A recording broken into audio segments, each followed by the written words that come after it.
शिव्या देण्याच्या आरोपावरून पोपटरावांना चंद्रपुरात झाली अटक।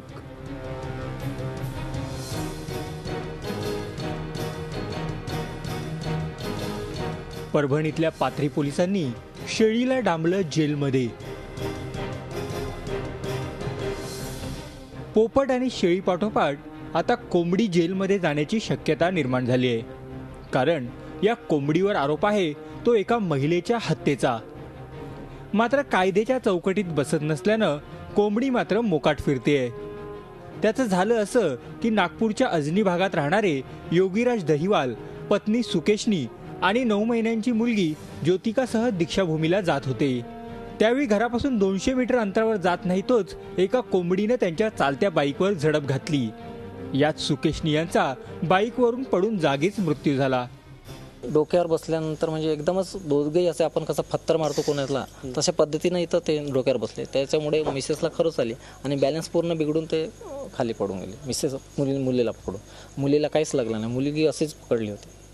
मी थोडं बस 2 मिनिटाच म्हणजे इथून तिथपर्यंत गाडी नेऊन थांबवली, तोपर्यंत ते आजीचे लोक येऊन पाणी पाजलं माझ्या मिसेसला। तर मला वाटलं तिथंच की ऑन द स्पॉट गेली म्हणून। ते अपघातात सुकेशनी बाईकवरून खाली कोसळल्या। मात्र अशा परिस्थितीतही या आईनं आपल्या पोटच्या गोळ्याला म्हणजे ज्योतिकाला इजा होऊ दिली नाही। त्यांनी तिला कुशीत घट्ट पकडून ठेवलं। पोलिसांनी या प्रकरणात आकस्मिक मृत्यूची नोंद केली असली तरी कोंबडी मालकावर काही कारवाई होऊ शकते का याची चाचपणी केली जाते।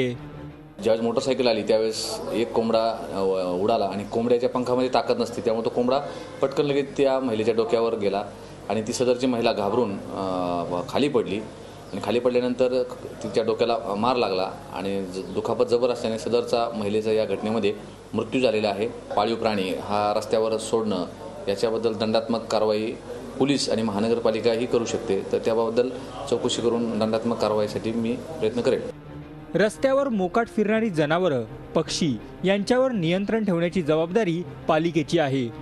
त्यामुळं 9 महिन्याच्या चिमुकलीच्या डोक्यावरून आईचं छत्र हरपलं, याला जबाबदार कोण असा सवाल उपस्थित करण्यात येतोय।